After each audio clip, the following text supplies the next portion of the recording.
The test is in 4 parts. Part 1, Part 2, Part 3, and Part 4. Now look at Part 1. Part 1.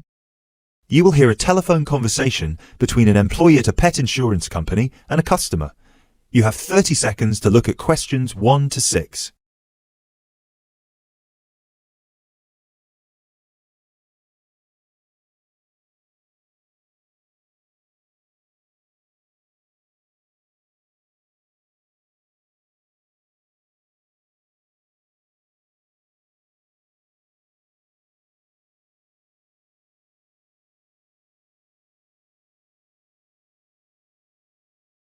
Pet Protect UK, how can I help? Oh, hello there. I'm calling to inquire about your pet insurance plans. Of course, just give me a second, please. Sure. So, have you checked our website already to see the options we offer? I've had a quick glance, and I think I'm interested in the basic plan. Great. I need to just ask a few questions first then. Is your pet a dog, a cat, or a rabbit? It's a dog. And is it a puppy or... No, he's 3 years old. Right. May I ask, has your dog been insured before? I just adopted him from the rescue center last week, and I think he'd been there a while, so I doubt it. Okay, so you've had him for a week then? That's correct. Great. I apologise for asking this, but your dog, what's his name by the way? Fenton. Fenton, is that spelt with an F? Yeah, Fenton. Great. Thank you for that. So, according to the rescue centre, has Fenton ever attacked, bitten, or been aggressive towards a person or another animal? No, not at all. Excellent. And is he a guide dog or... No, just a house pet. Great. And you said he's 3 years old. Do you know the exact date of birth? Oh, yes, it's on the adoption certificate. Just give me a sec. It's May 19th, 2013. And do you know, has Fenton been neutered? Yes, he's been castrated.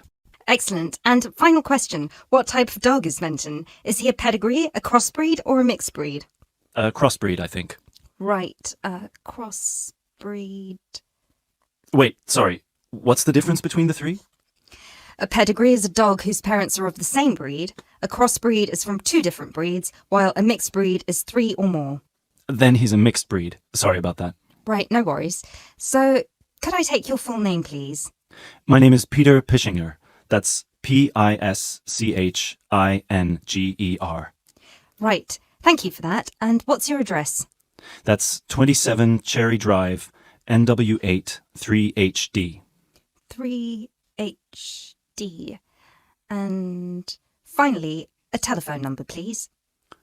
020-3634-7957. Thank you.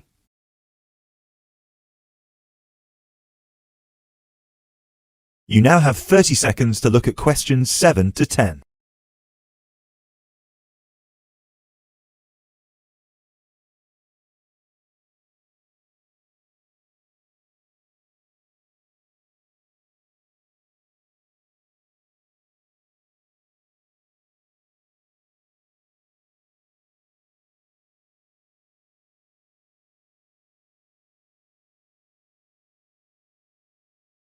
Now, you said you were interested in the basic plan. Is that correct?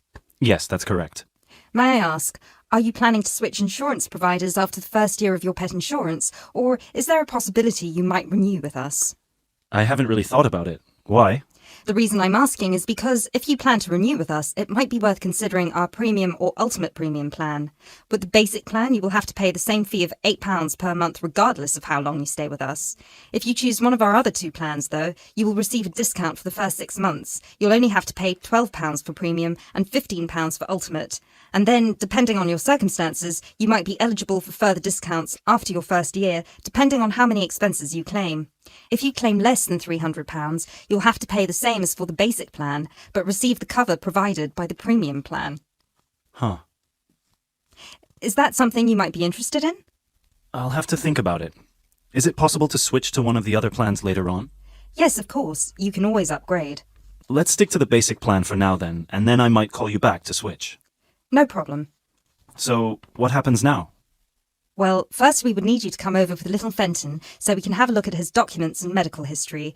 We'd also need you to get him to the vet for a quick checkup. All of this is standard procedure before we can proceed with the insurance plan. And then, when all that's done, you can either set up a direct debit in person, or you can call us back and do it over the phone. Right. And the basic plan will cover...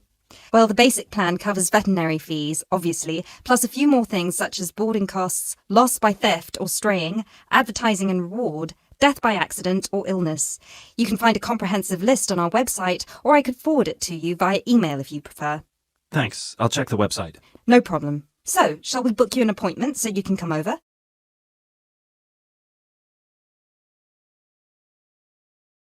That is the end of part 1. You now have half a minute to check your answers.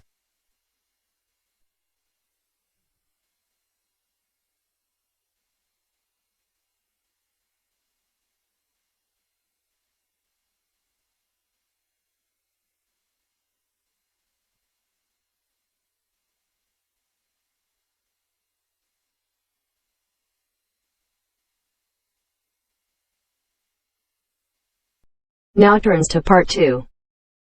Part 2. You will hear a speech given by the head of a company to some new employees. You have 30 seconds to look at questions 11 to 16.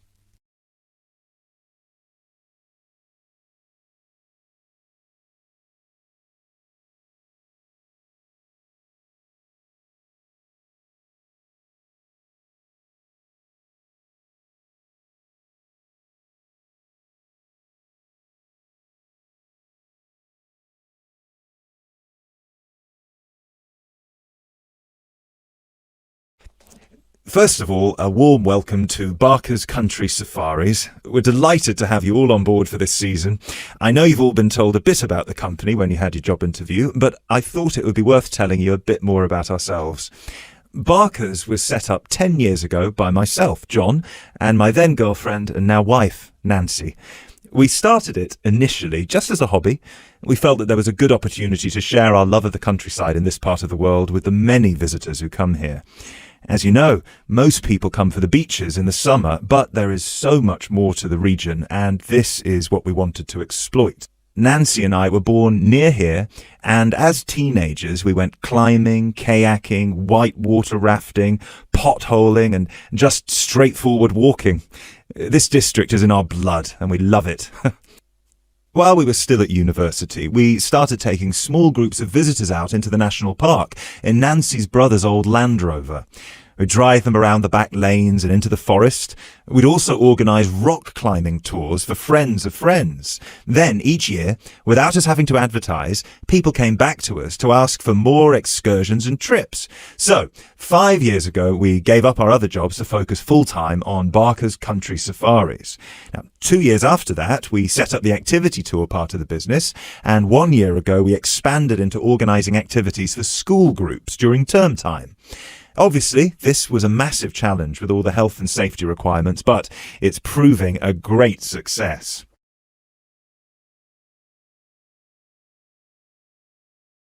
You now have 30 seconds to look at questions 17 to 20.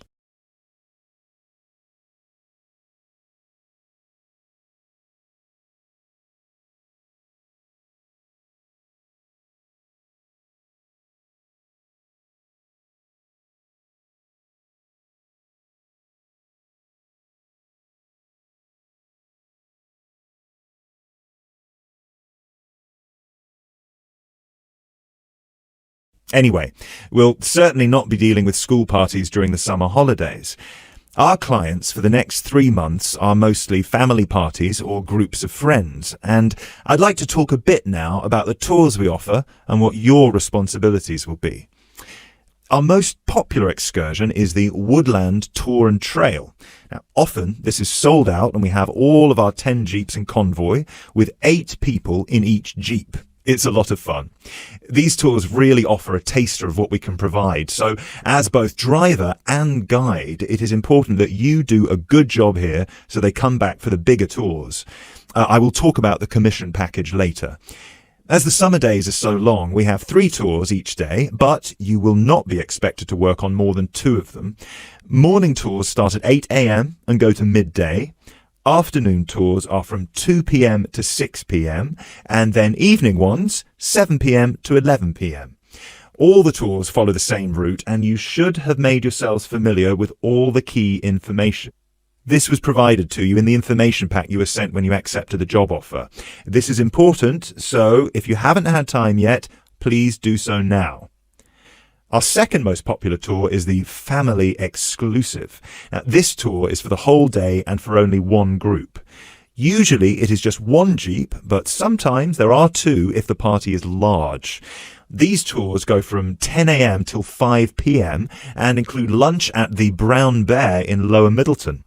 We have a number of different routes for these tours, as we don't want our premium clients being made to feel that they are part of a large package deal. You will be told which route to take with your weekly schedule. Now, I'd like to move on to these specialty tour packages. These are the ones that we are keen to book people on once they've done the woodland tour and trail trip. That is the end of part 2. You now have half a minute to check your answers.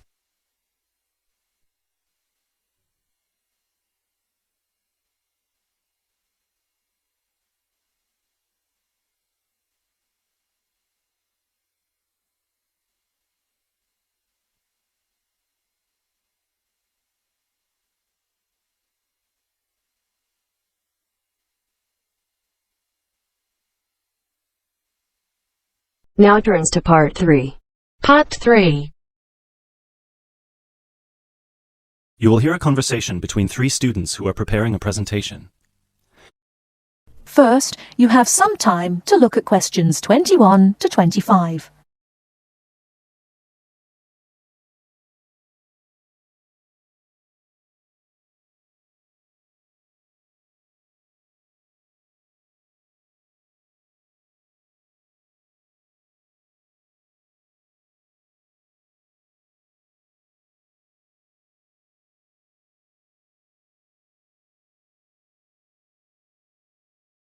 Now, listen carefully and answer questions 21 to 25. Hey guys! Oh, hey, Gail, you made it. Yeah, sorry. I was stuck at the library paying late fees. Have you guys started going through the data yet? Yeah, we've already collated it, and we've started designing the graphs we're going to use in the presentation. Oh, really? That's fast. Well, anyway, here's what we've got so far. Okay, so... Wow, 38% said they thought about quitting school in the first year. That's a huge number. Yeah, and only 10% said they were happy at school from beginning to end. Amazing, isn't it? Yeah, I thought the majority would be happy here. Well, just remember that about 30% of the school population are foreign students, and from the UK students, only 2% are actually from the area. So, I guess it makes sense that people would miss home. Yeah, but to want to actually quit school... Well, they didn't want to exactly. They just thought about it. Okay, so how should we organise the presentation? What did you guys decide? Well, Kevin and I were saying that we should start by explaining what the topic of our research was, and how we decided to collect the data. So, I'll start by saying that our topic was how first-year students felt a month after beginning school, and how their attitudes progressed and changed by the end of the academic year. So then we were thinking that I should explain that the population we want to study was obviously first-year students, but because we need their complete experience from the beginning to the end of their first year, we'd have to actually poll students in their second and third year. And then we said that you should explain how we access the population. So I'll say that we got the permission from the school to go to different classes from different departments and hand out the surveys in paper form, right? Right. And that it took us about 3 weeks to complete this part of our research. So then we need to describe the 3 different areas of focus of our survey. So Lindsay can do that. Say that the survey had 3 sections. The first one, asking just some general questions about the age, gender, nationality and field of study of each student. Then the second one focused on how they felt in their first 6 months at school. And the third, how they felt in the summer after their first year was complete. That sounds good.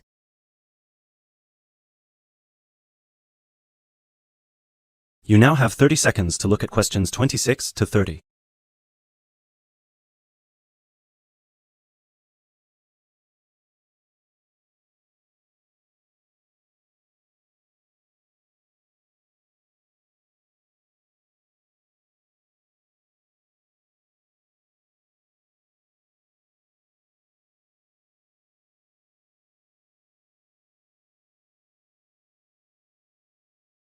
Okay, so let me see the breakdown. Okay, so we've got an equal distribution of boys and girls. That's good. Almost equal. 51% of the participants were boys, the rest were girls. Right, and 70% of the participants were British, while the other 30% were... 10% were from America and Asia, 2% were from Africa, and 18% were European. We had a small number of Australians as well, 0.03%, so I guess Europeans were 17.97% if you want to be precise. Which we should. Anyway, and obviously the age was all 20 or 21, with a few 19-year-olds. Only about 5%. No, wait. 4%, right? No, it's 5%. Look.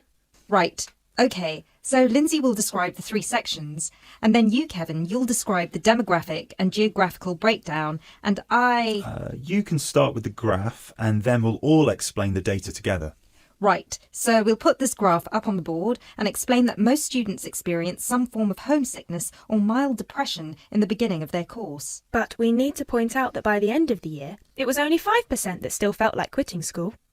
Yeah, but remember that we didn't actually have the opportunity to interview or poll any of the students who left school, so the information we have only relates to current students, and those numbers might be bigger in reality. Yeah, I guess we need to mention that. But we did check the dropout rate for the last 2 years, and it was very low, so at the end of the day, the numbers can't be much bigger. Yeah. Anyway, so after we explain the data and we show the 3 graphs with the background information and the responses for 6 months and 1 year, we should spend some time also talking about... That is the end of part 3. You now have half a minute to check your answers.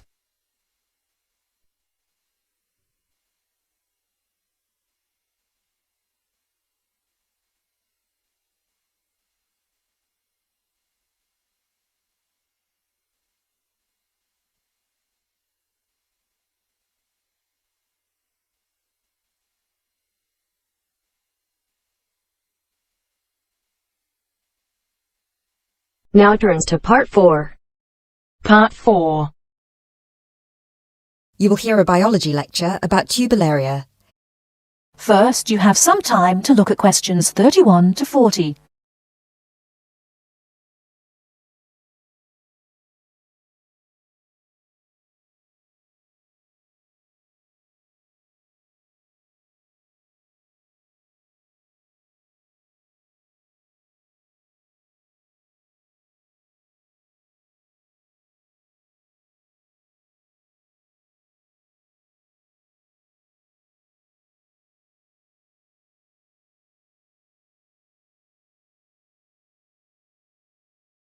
Now listen carefully and answer questions 31 to 40.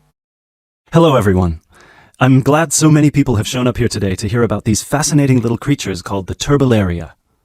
My name is Dr. Baker, and I've spent 20 years researching thousands of different species of platyhelminths, what are commonly known as flatworms, both free-living and parasitic.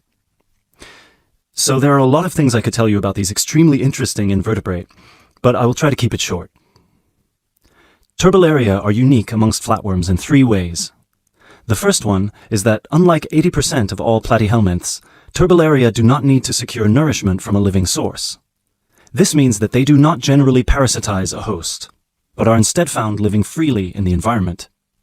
So, no need to worry about any of these little samples I've got here escaping and causing havoc.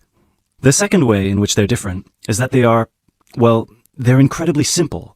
And by simple, I don't mean in terms of structure, as their structure is indeed quite complex, and I'll get to that later. By simple, I mean that they're not the brightest bulbs in the box. Flatworms in general are not known for their cognitive abilities, especially when compared with other invertebrates such as cuttlefish or octopuses or even insects. But amongst flatworms, turbularia are by far the most primitive of the bunch. Finally, and this is a direct result of the first thing I mentioned, turbularia tend to have a much more complicated sensory system in their head region. This includes a set of eyes with receptors that can detect light, as well as chemical sensory organs that assist turbularia in locating food. Obviously, as other flatworms receive nutrition directly from their host, they have no need for this. Despite these 3 differences, however, turbularia are quite similar to other flatworms in all sorts of other ways. First of all, as their name suggests, they're incredibly flat, which allows them to hide under stones. They're symmetrical on both sides, and they don't have a body cavity. They also don't have any specialized respiratory, skeletal, and circulatory systems. What they do have, however, and this is what I meant when I referenced their structure before, is 3 layers known as the endoderm, the mesoderm, and the ectoderm, as well as a head region where their brain and sense organs are located, and a spongy connective tissue that fills all the space between their organs. Finally, like most species of flatworms, they're hermaphrodites. This means that a single flatworm has a set of each gender. But don't take this to mean they reproduce alone. Their preferred method of reproduction is called cross-fertilization, which means that each flatworm fertilizes the other. I mentioned before that most flatworms need a host, but Turbellaria feed from the environment. So what do they feed on? Most Turbellaria can be found either in fresh or salt water, and they feed on small insects, microscopic matter, and crustaceans. They will pretty much eat anything they find. They have no preference on whether their food is living or dead. Also, and this is the most remarkable part about their eating habits, if they ever find themselves in a situation where food is scarce, they might also feed on themselves. That's right, they'll start eating their own body, starting with the least essential muscles and organs and working their way up.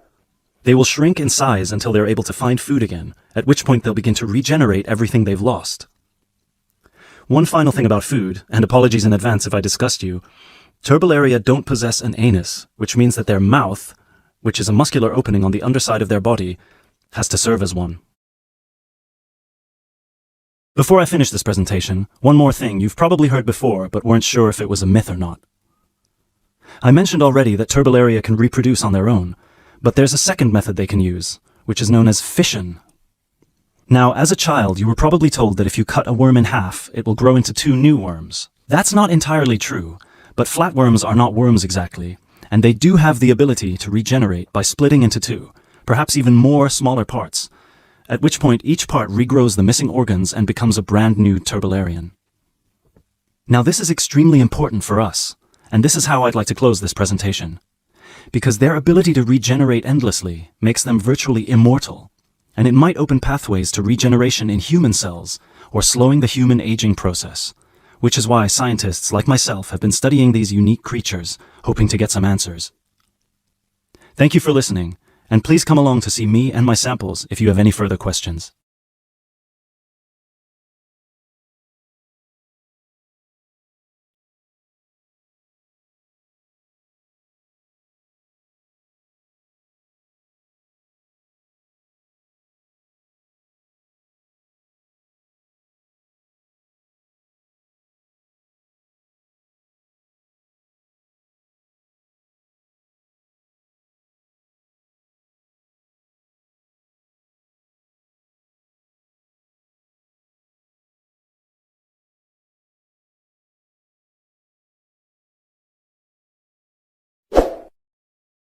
Thanks for watching. Here are other 2 videos, you can watch them as well. And if you haven't yet subscribed my channel, please subscribe it and hit the bell icon for my upcoming videos, and share these all videos among your friends.